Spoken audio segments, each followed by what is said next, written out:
Assalamualaikum warahmatullahi wabarakatuh.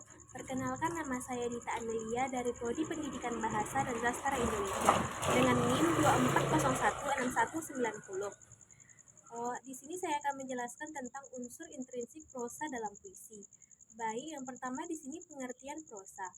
Prosa adalah karya sastra yang berbentuk tulisan bebas dan tidak terikat oleh aturan-aturan seperti rima, bait, atau metrum yang biasa ditemukan dalam puisi.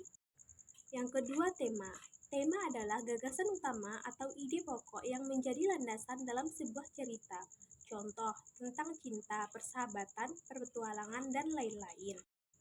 Yang ketiga, alur. Alur atau plot adalah rangkaian peristiwa dalam cerita yang memiliki hubungan sebab akibat. Alur maju, cerita bergerak dari awal ke akhir. Alur mundur, cerita dimulai dari akhir ke awal. Alur campuran, gabungan alur maju dan mundur. Lanjut ke tokoh dan penokohan. Jenis tokoh, protagonis, tokoh yang membawakan nilai-nilai kebaikan. Antagonis, tokoh yang menimbulkan konflik. Tritagonis, menjadi penyelesaian konflik. Jenis penokohan, analitik, menyebutkan sifat, watak, tingkah laku. Dramatik, reaksi tokoh terhadap kejadian. Campuran, gabungan analitik dan dramatik membuat tokoh lebih hidup. Lanjut ke latar.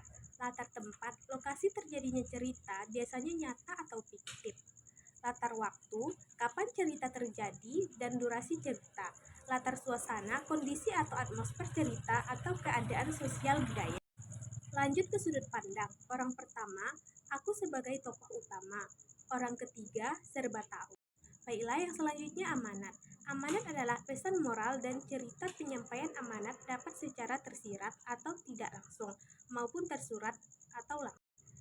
Gaya bahasa, 1. Pemilihan kata atau diksi, 2. Majas atau figuratif language, 3. Nada penulis, 4. Simbolisme, konflik. A. Berdasarkan sebenarnya, konflik internal, konflik eksternal. B. Berdasarkan sifatnya, konflik fisik, konflik batin, konflik sosial. Baik, gaya bahasa suasana. Yang pertama, atmosfer cerita yang dibangun. Yang kedua, mempengaruhi emosi pembaca. Yang ketiga, bisa berupa menegangkan, sedih, gembira, mencekam, dan lain-lain.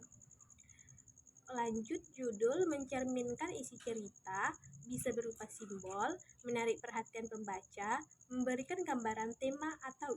Baiklah, sekian penjelasan dari saya. Kalau ada salah mohon dimaafkan. Wassalamualaikum warahmatullahi wabarakatuh.